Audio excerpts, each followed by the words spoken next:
여러분 안녕하세요. 법인 세무조정 수업입니다. 법인 세무조정 이렇게 하면 누구나 다 어렵다라고 생각은 하고 있어요. 그렇지만 출발하지 않으면 내 것이 안 되죠. 그래서 우리가 열심히 한번 공부해 보도록 하겠습니다. 법인 세무조정은 기업회계의 기준하고 법인세법상 세법의 차이가 나서 그 차이 나는 부분을 조정하는 것을 세무조정이라고 알고 계시죠? 그렇기 때문에 법인 세무조정의 기초 이론은 앞 페이지에 있는 교재를 참고하셔서 좀 공부를 하시고 난 다음에 실무 프로그램, 여기 프로그램에 이용해서 조정하는 쪽으로 수업을 진행할 거니까 모르시는 부분이 있으시면은 이론을 좀 참고하셔서 보시기 바랍니다. 그러면 우리 제일 첫 번째 시간으로 법인 조정의 기초를 좀 살펴볼 거예요. 법인 조정의 기초는 그렇죠. 세무 조정을 하기 위해서는 탄탄하게 뭐가 있어야 돼요? 디딤돌이 있듯이 법인 조정의 기초가 있어야 그 자료로 인해서 세무조정을 하는 거잖아요. 그래서 결산하고 난 다음에 재무제표를 끌어오는 작업부터 시작을 해보도록 하겠습니다. 자, 교재 100페이지로 오시면 세무조정 프로그램 작업 순서 검토라고 되어 있어요. 이게 왜 있냐면은 세무조정을 하는데 뭐 이 프로그램 갔다가 저 메뉴 갔다가 막 이렇게 왔다 갔다 하면은 데이터가 정확하게 반영이 되지 않습니다. 그렇기 때문에 세무 조정은 반드시 작업 순서를 통해서 해당 메뉴부터 차근차근히 짚어 나가셔야 될 것 같습니다. 그럼 한번 살펴볼까요? 기본사항 검토에는 무엇이 있냐? 기본사항이라는 건 그렇죠. 기초가 되는 거라 그랬죠? 그래서 회사 등록. 회사 등록에서 무엇을 알아볼 거냐면 중소기업에 해당이 되는지 안 되는지를 검토 한번 해볼 거예요. 중소기업에 해당이 되면은 거기에 대한 뭐 한도를 더 많이 받을 수 있다든가 아니면 세액공제 이런 거를 받으실 수 있거든요. 그렇기 때문에 중소기업 여부를 검토를 하고 두 번째 하는 게 표준 재무제표를 작성하는 거예요. 즉 회계 데이터에 있는 결산된 재무제표는 우리가 보통 뭐 회사에서 보관하고 있는 관리용이 있고요. 그 다음에 국세청에 제출하는 제출용이 있고요. 그 다음 또 뭐가 있죠? 공시하는 표준형이 있죠.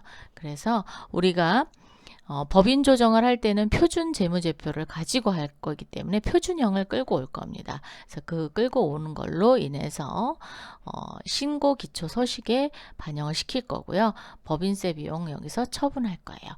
법인세 비용은 그렇죠. 손익계산서에 들어있는 거죠.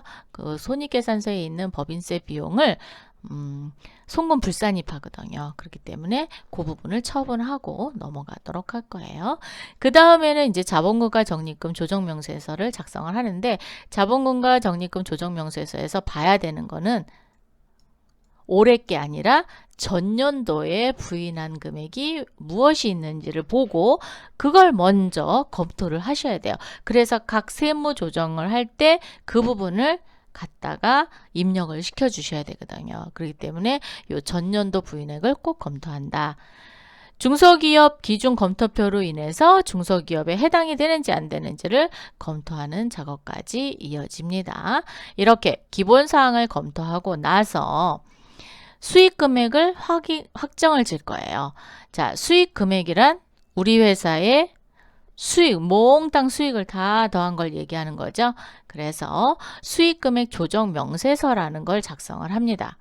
수익금액 조정 명세서는 기업 회계에서 한 회계 기준에 따른 수익과 법인세법상의 수익 금액이 서로 차이가 있습니다. 그 차이를 조정하는 명세서가 수익 금액 조정 명세서가 되겠습니다. 수익 금액 조정 명세서를 작성을 해서 수익 금액을 조정을 하고요. 이 수익 금액 조정 명세서에서 그 다음에 하는 작업이 조정 후 수익 금액 명세서인 겁니다. 조정 후 수익 금액 명세서는 법인세법상의 수익금액을 이제 결정을 받잖아요. 그거랑 우리가 1년에 법인 같은 경우는 몇 번요? 부가가치세 신고를 몇 번 하죠? 4번 하죠. 이 4번에 거치는 공급가액과 맞는지를 비교하는 겁니다. 그래서 법인세법상 수익금액과 부가가치세법상 공급가액의 차이를 검토해서 반영시켜 주는 게 조정후 수익금액 명세서가 되겠습니다. 이 조정후 수익금액 명세서가 어디랑 또 연결이 되어 있냐면 접대비 한도액 계산할 때 이 수익금액을 끌어다 쓰거든요. 그렇기 때문에 조정후 수익금액까지 완성을 하시면 되고요. 임대보증금 간주입금 조정 명세서가 있는데 이것은 부동산 임대업에 입금 조정할 때 쓰는 거고요.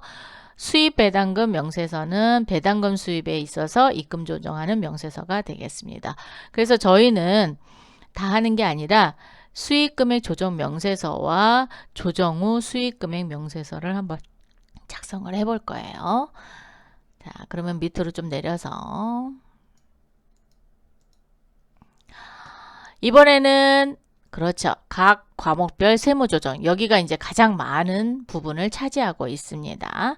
세무조정인데 일단 가장 기본적인 거 부분만 좀 표시를 해놨고요. 이거 말고도 이제 여러 가지 업종이나 아니면 특수한 케이스에 의해서 세무 조정하는 거 있습니다. 그래서 그거 보시면 되고요. 퇴직급여 충당금 조정 명세서, 즉 세법상 인정해주는 퇴직급여 충당금과 기업회계 기준상의 퇴직급여 충당금이 서로 다르거든요. 그래서 그거를 조정해주는 명세서가 되겠고, 퇴직연금 부담금도 마찬가지고요. 자, 대손 충당금하고 이제 대손금 조정 명세서가 있어요. 기업회계에서는 대손이라고 인정을 했는데 세법에서는 대손이 아닌 거 있죠. 자, 이런 경우에 그 차이를 조정을 해야 됩니다. 그래서 대손금과 대손 충당금 조정 명세서 작성하고, 접대비 조정 명세서 조정합니다. 접대비로 기업이 성장을 해나가려면 접대비로 많은 비용이 지출이 되잖아요. 그런데 이거를 세법에서 다 인정해 주지 않습니다. 반드시 그렇죠. 신용카드 1만 원 이상은 신용카드를 사용하게끔 되어 있거든요. 뭐 경조사비는 조금 다르기는 해도 그런 부분에 대해서 그거를 초과해서 그러니까 한도를 초과해서 사용했을 때 송금불산입 한다든가 아니면 증빙이 제대로 되어 있지 않을 때 증빙불비로 불산입하는 경우, 송금불산입하는 경우도 있겠죠. 그래서 그런 거 조정하는 명세서가 되겠습니다. 가지급금 등 인정이자 조정 명세서. 가지급금이라는 것은 그렇죠. 회사의 대표이사나 임원들 아니면 주주들에게 돈을 빌려줬는데 주주들이 뭐를 해야 돼요? 이자를 내야지 되는 거잖아요. 원래 돈을 빌려가면 대출이자 내듯이 이자를 내야 되는데 그걸 내지 않았을 때 그거만큼 조정하는 명세서인데 가지급금 인정이자는 업무 무관 가지급금과 관련된 인정이자를 조정하는 겁니다. 네, 업무와 관련된 거는 안 해요. 네, 그래서 업무 무관 가지급금 관련 인정이자만 조정한다. 재고자산 평가하고요. 유가증권도 평가 조정 명세서 할 거고요. 세금과 공과금 명세서 작성할 겁니다. 기업회계에서는 비용으로 처리했지만 세법에서는 과태료 같은 경우는 제대로 날짜만 지나건 제대로 뭐라 그러죠? 과태료 같은 경우는 내지 않아도 되는 걸 내는 거잖아요. 이런 거는 세법에서 비용으로 인정 안 해주거든요. 즉 송금으로 인정을 안 해주기 때문에 그런 거 조정하는 명세서가 되겠고요. 선급 비용은 그렇죠. 수입 사용하는 시기에 따라서 달라지기 때문에 그거에 대한 기간 비용 조정해 주는 거. 업무 무관 부동산 등에 관한 차입금 이자 조정 명세서.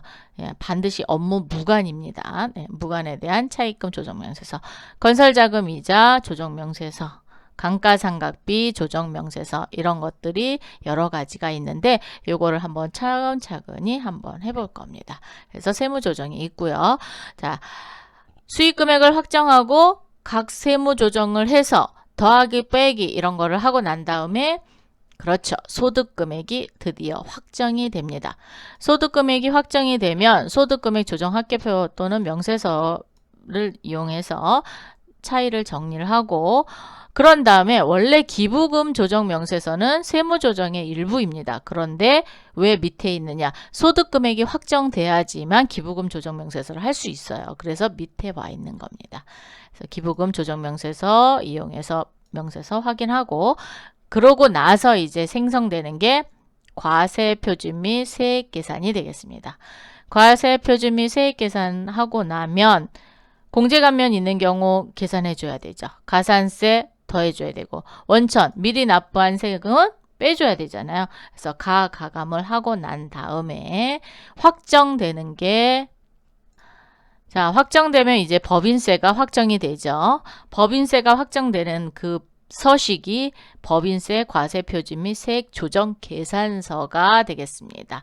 계산서로 인해서 이제 법인세가 얼마고 뭐 중간 예납한 게 있다. 뭐 그러면 그런 거 빼주고, 그리고 최종적으로 법인세가 확정이 돼요. 확정이 되면은 분납을 신청할 수도 있죠. 그래서 분납 신청하고 이렇게 하고 나서 신고서를 마감합니다. 자, 신고서 마감은 법인세 과세 표준 세액 신고서라고 있습니다. 그래서 요걸 해서 신고서 마감하고 그 다음에 기타 서식 작성을 하면 법인 조정이 완성이 됩니다.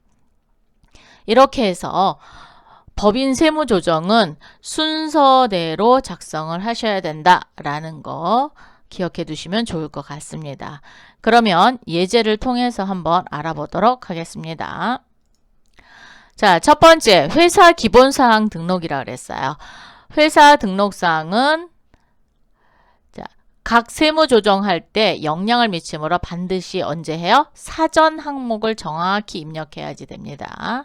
그리고 전자신고하기 때문에 주요 항목이 일치하는지 아닌지를 잘 보셔야 됩니다. 그러면 실무 문제를 통해서 우리도 한번 해보도록 하겠습니다. 자, 실무 문제 갑니다. 주식회사 법인조정회사는 1201로 들어오시고요. 가구를 생산하고 제조 도매업, 주 업종 코드는 제조 가구인 361001을 영위하는 내국 법인이며 중소기업이다 라고 했습니다. 회사 등록 메뉴에 기본사항을 수정 등록하시오 라고 했어요. 그러면 저희가 프로그램을 로그인을 한번 해보도록 하겠습니다. 프로그램을 한번 좀 살펴보고 회사 등록할게요. 자, 여러분이 이렇게 주식회사 법인조정회사로 들어왔어요. 그러면 7기 2020-1001 12월 31일까지 1년치의 회계 데이터, 즉 여기 회계관리와 부가가치 원천을 통해서 법인조정에 들어오는데, 요 회계관리하고 부가세가 법인조정이 어디예요? 결산을 통한 표준 대차대조표, 손익계산서, 표준 원가명세서, 이익잉여금 처분계산서를 끌고 오는 겁니다. 그럼 회계 데이터의 마감이라는 걸 해야 되겠죠? 그죠? 그래서 저장을 한다든가 아니면 마감을 통해서 끌고 옵니다. 끌고 와서 표준 재무제표가 법인조정 1에 있고요. 그 다음에 수익금액 조정이 수익금액 조정명세서, 조정 후 수익금액 명세서, 수입배당금 명세서, 임대보증금 등 간주입금 조정명세서가 수익금액 조정란에 있고요.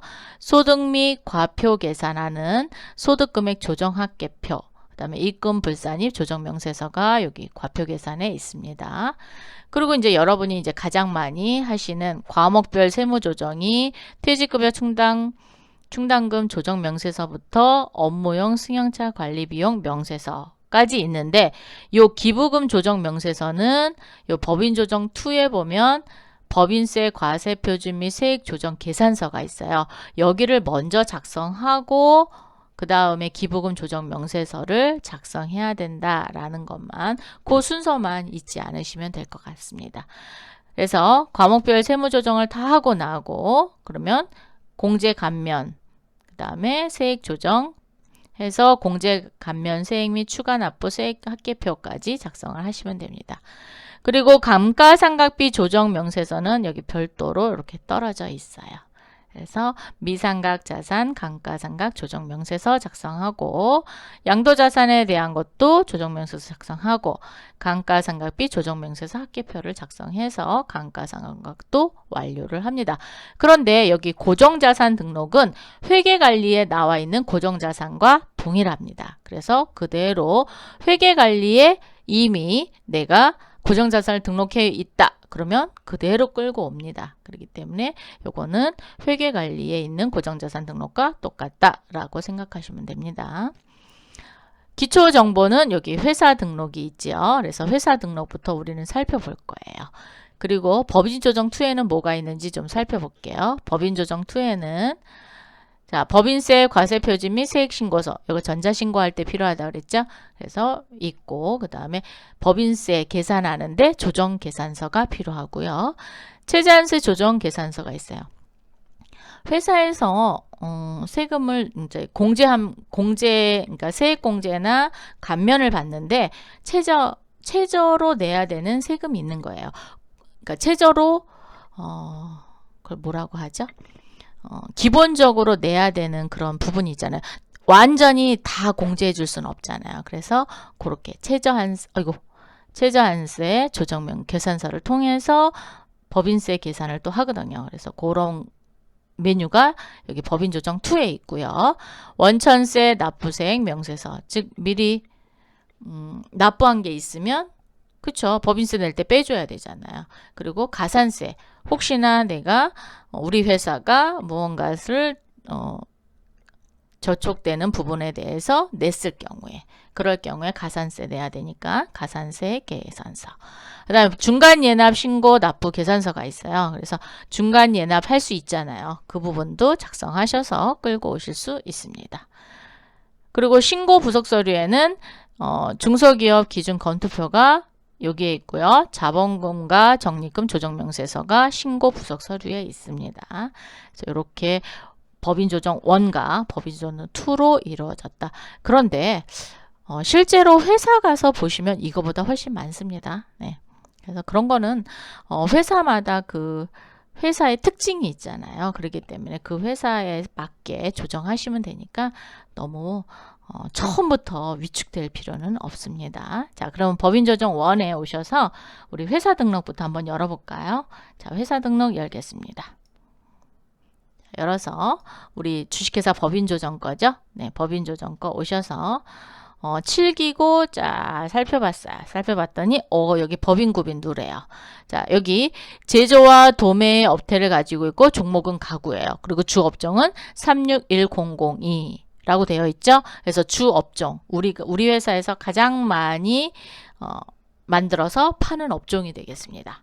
자, 그리고 법인 구분은 내국법인이라 그랬으니까 우리 내국법인으로 이렇게 입력하시고요. 그 다음에 중소기업이라 그랬죠. 그래서 중소기업 일반 법인과 중소기업의 차이는 접대비 한도액이 서로 다릅니다. 그래서 중소기업 선택 그리고 중소기업 여부에 이렇게 해주시면 되겠습니다. 그래서 여기부터 스타트를 시작을 했어요. 네. 그리고 이렇게 입력하고 다음 칸 클릭하는 거 잊지 마시고요. 자, 그렇게 해서 중소기업을 입력을 했는데 회사 등록에서 입력을 했는데 중소기업의 법인세법상 세제 지원은 과연 무엇이 있나 한번 살펴볼게요. 접대비 송금 한도 액이 서로 다르죠. 자, 일반 법인인 경우에는 1,200만 원에 수익금액 곱하기 0.03에서 0.3%를 더한 것이 한도액이에요. 이거를 초과해서 접대비를 지급했다. 그러면 무조건 송금 불산이 되는 거예요. 중소기업은요.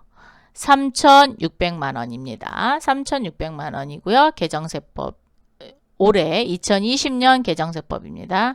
그래서 0.03에 0.3 해서 송금 한도가 중소기업을 더 많이 주는 이유는요. 성장을 해야 되니까. 그래서 지원을 많이 해주고 있습니다. 자, 대손금과 대손충당금 조정명세서에 들어갈 거죠. 그래서 일반 법인은 소멸시효 완성이 되거나 회수 불능을 입증 시 대손 처리가 가능한데 중소기업은 부도 발생일로부터 몇 개월여? 6개월 이상 경과한 외상 매출금도 대손 처리할 수 있습니다. 대손금으로 인정이 되고요. 외상 매출금이 미수금으로 회수 기간이 몇 년이요? 2년이 경과한 외상 매출금도 대손금으로 인정이 되고 있습니다. 그게 이제 일반 법인과 중소기업의 차이점인 거예요. 그 다음에 업무 무관은 보시고 결손금. 자, 결손금 소급 공제가 일반 법인은 안 돼요. 그런데 중소기업은 허용하고 있습니다. 그래서 결손금 소급 공제가 가능하다. 2월 결손금 공제 한도는 당해년도 소득의 60%만 일반 기업은 할 수 있고요. 중소기업은 100% 2월 공제가 가능합니다. 2월 결손금 공제가 가능합니다. 자, 그리고 법인세 분납은 일반 법인인 경우에는 1개월, 중소기업은 몇 개월이요? 2개월 이내에 분납이 가능하다라는 게 일반 기업과, 즉 일반 법인과 중소기업의 세제상의 특징이 되겠습니다. 자, 이번부터는 표준 재무제표에 대해서 좀 살펴볼 거예요. 자, 표준 재무제표 우리 프로그램으로 설명을 해드리겠습니다. 자, 프로그램으로 오셔서 표준 대차대조표예요. 자, 표준 대차대조표부터 살펴볼게요. 자, 표준 대차대조표는 어디에 있는 게 들어온다 그랬어요? 회계관리에서 결산을 완료한 재무제표가 들어오는 거를 그랬죠? 그래서 표준 대차대조표는 재무상태표가 들어오는 겁니다. 자, 재무상태표가 들어왔을 때 불러오기를 클릭을 하면 이렇게 회계관리의 대차대조표, 즉 재무상태표죠. 표준형 탭에 법인 유형인 일반 법인, 금융, 보험, 증권용, 회계 종료월을 기준으로 데이터가 새로 불러옵니다. 라고 되어 있어요. 자, 그럼 이해하겠습니다. 예. 그러면 불러왔죠. 자, 불러왔을 때 유동자산 쭉 보시면 여기 대여금, 그 다음 미수금, 그리고 받으러옴.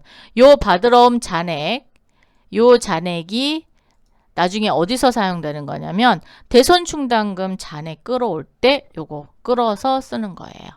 네. 그리고 유가증권 평가할 때도 단기 매매 증권도 있지만 또 매도 가능 증권도 있다. 그러면 그런 거 끌고 오는 거고요. 그 다음에 재고자산은 그렇죠. 재고자산 조정명세서 이런 거에서 끌고 오는 겁니다. 그럴 때 쓰는 거예요.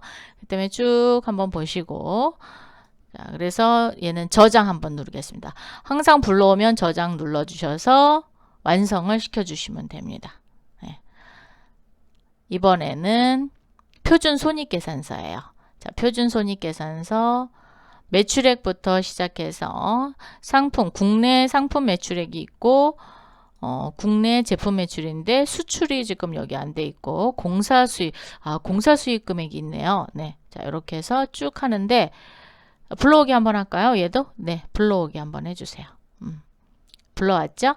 그런 다음에 자, 표준 손익계산서에서 불산입되는 게 하나 있어요. 뭐였죠? 법인세 비용이죠.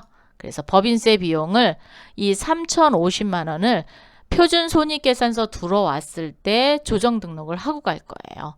그래서 자, 저장 한번 누르시고요. 조정 등록을 누르시면은 지금 보시면 조정 등록이라 해서 입금 산입, 송금 불산입, 송금 산입, 입금 불산입 이렇게 돼 있어요. 이 조정 등록은 어디랑 똑같으냐면 메인 프로그램에 보시면 소득 및 과표 계산에 소득금액 조정합계표 및 명세서가 있어요. 자, 눌러주시면 여기에 들어오는 겁니다. 여기를 작성하기 위해서 그렇죠. 각 메뉴마다 조정 등록이라는 그 표가 그 단축키가 있는 거예요. 왜냐하면 우리가 조정을 막 하다가 그걸 입력하기 위해서 메인 창에 와서 또 열 수는 없잖아요. 그렇기 때문에 항상 프로그램을 열으면 즉 메뉴를 열으면 거기에 조정 등록을 해야 되는 명세서다. 그러면 조정 등록 키, 요 F3 키가 꼭 있어요. 그렇기 때문에 요걸 통해서 조정 등록을 하는 거다라고 보시면 되겠습니다. 자, 조정 등록을 눌러서 그런데 입금 산입은 입금이라는 것은 그렇죠. 이익이잖아요. 더 많이 놓아야 되는 거잖아요. 그래서 왼쪽에 있는 입금산입과 송금불산입은 더하기 개념을 가지고 가시면 되고요. 송금산입과 입금불산입은 빼기라고 생각하시면 좀 더 쉽게 이해하실 수가 있습니다. 즉 수익금액에서 입금산입은 더하는 항목이고 송금불산입도 더해주는 거예요. 왜? 송금불산입은 비용을 처리했지만 어떤 거예요? 비용으로 인정 안 해주겠다는 거잖아요. 그러면 그거만큼 다 수익금액에다 다 넣어줘야 되잖아요. 그래서 입금산입, 송금불산입은 더하기 개념이고 송금산입과 입금불산입은 빼기 개념이다. 이렇게 보시면 좋을 것 같고요. 그 다음에 손익조정을 이렇게 이렇게 눌러서 손익조정을 할 경우에 손익조정을 누르면 되는데 이걸로 하지 마시고요. 계정코드 도움을 사용하셔도 되고요. 아니면 조정코드, 요 소득 명세서를 하기 위해서 조정코드 도움을 이용하셔도 되는데 저는 그냥 직접 입력하는 거 선호하고 있습니다. 뭐 그거는 마음대로 하셔도 돼요. 자, 법인세 비용을 계정코드 도움으로 한번 해볼까요? 자, 계정코드 도움을 눌러서 여기다 법인 그럼 법인세 등이 있어요. 그럼 확인. 그리고 금액은 요 금액입니다. 지금 왼쪽에 있죠. 왼쪽에 있는 건 왼쪽에다 입력하고요. 오른쪽에 있는 건 오른쪽에 입력하시면 돼요. 그래서 30500 3,050만 원. 네. 손익조정은 없고요. 소득처분은 기타 사회유출이다. 그런데 여기 소득명세서 깜빡거리죠. 도대체 이 소득명세서는 뭔데 기타 사회유출로 처분을 했느냐라는 거죠. 그 소득명세서는 여기 조정코드 도움이라고 있어요. 이걸 누르시면은 여기 당기 법인세 등 계상액을 송금불산입하고 기타 사회유출로 처분함이라고 돼 있어요. 여기 보시면 이렇게 많이 있어요. 많이 있는데 직접 입력하셔도 돼요. 자, 이거 한번 눌러볼게요. 그랬더니 소득 명세는 당기 법인세가 있는데 그거를 계상했는데 이거는 송금불산입하고 기타 사회유출로 처분한다. 기타 사회유출이라는 건 우리 회사 내부에 가지고 있는 게 아니라 그렇죠. 외부로 나갔다라는 거예요. 즉 세금으로 내겠다라는 거잖아요. 그래서 기타 사회유출로 처분함이라는 거예요. 이렇게 돼서 입력을 한번 해봤고요. 그 다음 직접 입력할 때는 어떻게 하시느냐. 제가 요거 한번 삭제할게요. 자, 삭제. 요거 삭제 버튼 누르면 삭제가 돼요. 자, 저는 직접 입력해 볼게요. 자, 직접 입력을 손익조정을 지우고 직접 입력을 하면 이렇게 과목하고 금액하고 소득처분, 즉 손익조정 그 칸이 없어졌어요. 그래서 직접 입력하는데 여기다 이렇게 쓰는 거예요. 법인세 비용. 네, 이렇게 하시면 돼요. 법인세 비용. 그랬더니 계정이 이렇게 나왔죠. 이게 더 쉬우실 것 같아요. 그죠? 확인. 자, 금액만 3,050만 원. 그래서 기타 사회유출로 처분했어요. 자, 그러면 여기 보시면 유보 발생이 있고 유보 감소가 있고 배당이 있고 상여가 있고 기타 소득이 있고 기타 사회유출이 있고 기타가 있어요. 되게 많죠. 자, 유보라는 것은 우리 회사 내에 안에 있는 거예요. 즉 외부로 나가지도 않고 우리 회사 내부에 있는 거예요. 그래서 유보로 발생시켜서 나중에 유보로 감소시킬 수 있는 그런 조건을 이루는 거를 말하는 거고요. 배당은 그렇죠. 뭐 주주에게 배당을 했다든가 그랬을 경우에 배당으로 처분하는 거고, 상여는 상여금으로 지급한 경우, 뭐 기타 소득으로 지급했다. 그리고 이제 기타 사회유출은 외부로 나간 거. 그리고 기타는 여기에 해당되지 않는 그런 경우에 기타 이렇게 선택하시면 돼요. 그래서 유보 발생은 올해 처음 생성됐을 때 그게 발생. 그러면 올해 발생된 거 내년에 반대 개념의 감소가 있잖아요. 그거는 유보 감소라고 하는 거예요. 그래서 유보 발생은 올해 발생한 거, 전년도에 발생한 거다. 그러면 유보 감소가 되는 거예요. 그렇게 이해하시면 좀 더 쉽게 이해하실 수 있을 거라고 생각됩니다. 자, 이렇게 해서 기타 사회의 출로 입력했어요. 자, 종료. 손익계산서까지 했으니까 표준원가 명세서 한번 눌러볼까요? 자, 표준원가 명세서는 원가 명세서를 서로 작성할 수 있겠죠. 그래서 우리는 제조원가 명세서 작성했기 때문에 제조원가 명세서에 동그라미가 되어 있는 거예요. 공사원가 명세서 작성했다. 그럼 공사원가 명세서에 동그라미가 되어 있겠죠. 그래서 각 명세서별로 작성을 하실 때 사용하시면 되겠습니다. 자, 확인 눌러서 이렇게 제조원가, 여기 제조원가 표준원가 명세서가 되겠습니다. 작성했고요. 얘도 불러오기 해서 항상 불러오기 하면 저장 눌러주시면 돼요. 네. 아까 손익계산서 안 눌렀으면 저장 눌러주세요.